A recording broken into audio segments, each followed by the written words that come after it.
Well, CNBC TV 18 is celebrating its 24 years this week. So the first management for the day is REC. The stock has surged more than 211% this year so far.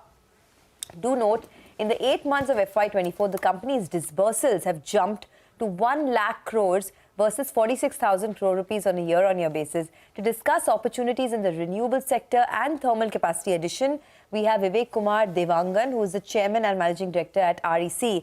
Mr. Dewangan, thanks a lot for joining in. Appreciate your time here on CNBC TV 18. I want to first talk about the renewable energy space because that's the big focus area for the government. India has a target of 500 gigawatts of renewable energy capacity by 2030. What is the opportunity for a company like yours, and where do you stand right now? We have very huge opportunity. Right now, we are at the level of 180 gigawatt capacity of renewable energy, or we may say non-fossil fuel-based capacity. This has to increase to more than 500 gigawatt in the next 7 years. So it means that 320 gigawatt capacity would be added. And since renewable energy is intermittent in nature, will require to have storage solutions like pump storage hydro projects, battery energy storage, and if commercially viable, hydrogen fuel cell also. Then associated evacuation system for this renewable energy in terms of green energy corridor would also be required, and new technology areas like green hydrogen and green ammonia are also emerging. A preliminary study has been carried out by technical arm of the Ministry of Power, that is Central Electricity Authority, that this entire initiative, the entire ecosystem development will require total funding of about 30 lakh crore, and debt financing would be to the tune of about 21 lakh crore. REC is targeting a humble pie of about 3 lakh crore in this overall business opportunity which is available in respect of renewable energy segment. Okay, that's some very helpful numbers. So you're saying that the total funding of 30 lakh crores is required, and REC is targeting 3 lakh crores in the renewable energy space. Can you help us with some immediate numbers? Because I was looking at the disbursement growth.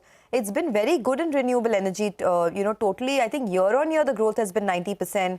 Sequentially, it's been 180%. What kind of immediate disbursement growth do you see by the end of FY24 and 25? Yeah. Last year, our overall disbursement was about 97,000 crore. And in the first 8 months itself, we have crossed 1,03,000 crore. And we hope to close this year by the end of March 2024. Our disbursement will definitely increase more than 1,50,000 crore. And in the next financial year, FY25, we aim to disburse about 2 lakh crore. And about 30% of this will come from the renewable energy segment. Interesting. Hi, sir. Good morning, and thanks so much for joining in. Well, in terms of your AUM, the last recorded number, I think, is around 4.7 lakh crore approximately. And the last time we chatted, we were talking about a vicinity of around 4.85 to around 5 lakh crore AUM by the end of this fiscal. You're pretty much already there. And as you're saying, disbursements are really picking up. So where do you end this year with in terms of an AUM target, point number one? And I think renewables as a percentage of your book is roughly around, what, 6%? And from a stock market perspective, they see it going to mid-teens. If yes, by when? Yeah. Let me tell you that our asset under management at the beginning of this financial year was 4,35,000 crore, which had seen year-on-year growth about 13%. But in the first half itself, at the end of Q2, our asset under management had grown to about 4,74,000. That is about 20% growth. And we hope to maintain this growth of 20%, and our asset under management at the end of this current financial year will be more than 5,10,000 crore.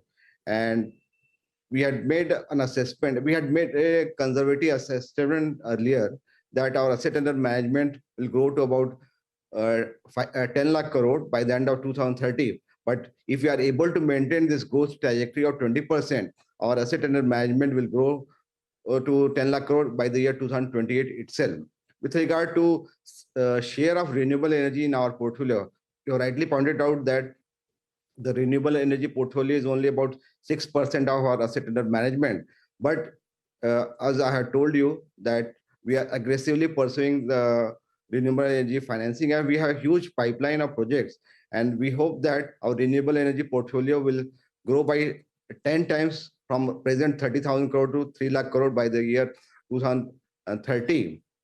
So that would be about 30% of our asset under management. All right, just a quick follow-up question then on the NIMs.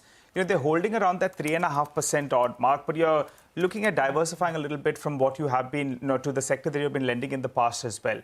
Give and take everything, what's the cost of funds and what's the outlook on the NIMs from here on? Yeah, as you have seen that Government of India is giving push to the infrastructure financing.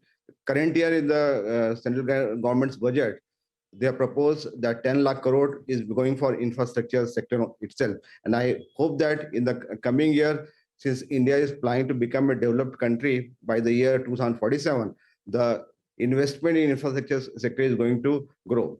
Now, coming to our cost of fund, we are trying to reduce our cost of fund. It was at the beginning of this financial year, it was about 7.28%. Now, with use of our innovative financing and hedging techniques, we have been able to bring down our cost of fund to about 7.17%. That is reduction of about 11 BPS point.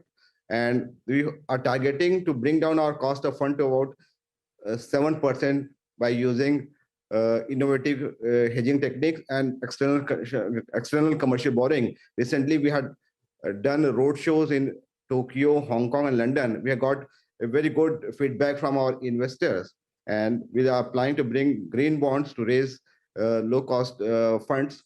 And there is another segment that is 54 EC bond, which is a capital gain saving tax instrument. There also, there is a huge growth, and we hope to bring down our cost of fund to about 7%. With regard to our net interest margin, we are targeting to hold on to about 3.5% or 3.6%, which we are 100% confident to hold on.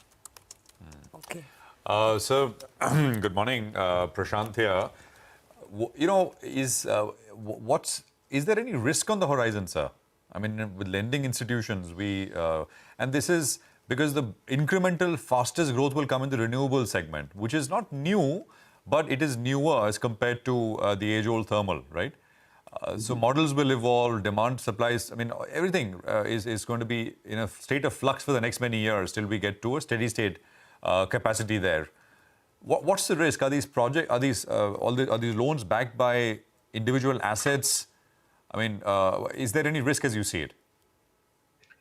There's not much risk except that some technological challenges are there in respect to renewable energy segment. Like for green hydrogen and green ammonia space that we have started financing, the cost of electrolyzer needs to come down to bring down the cost of production of green hydrogen. Right now, it is coming around $5 to $6 per kg.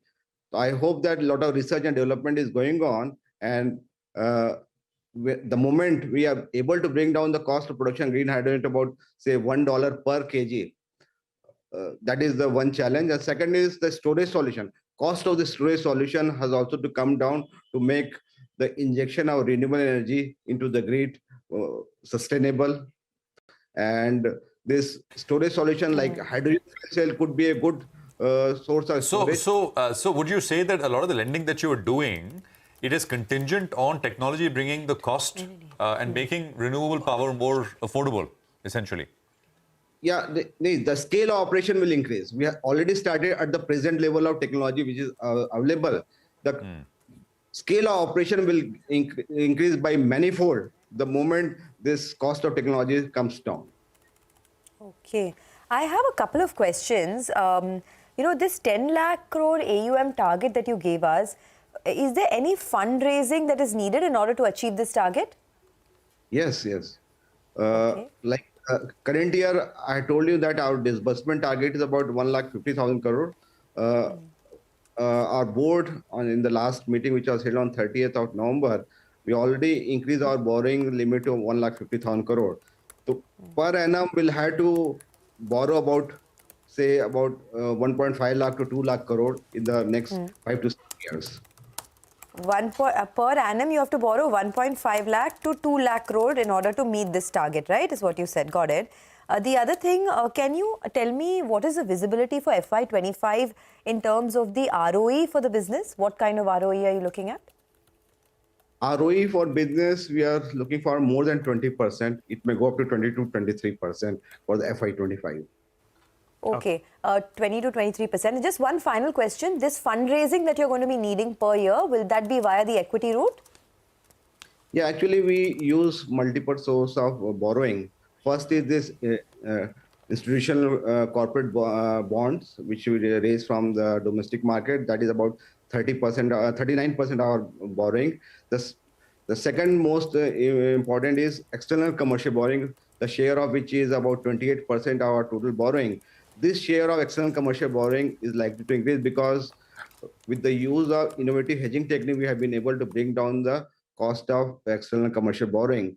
The term loans from the bank, domestic bank, that is also, that share is about 20%, and the share of about 54 EC bond is about 10%. With suitable mix of our different financial option, we are planning to bring down our cost of the borrowing and raise the sufficient fund for which is required for our disbursement. All right, we'll leave it there. Thank you very much, sir. Great speaking with you here on CNBC TV 18. Good luck.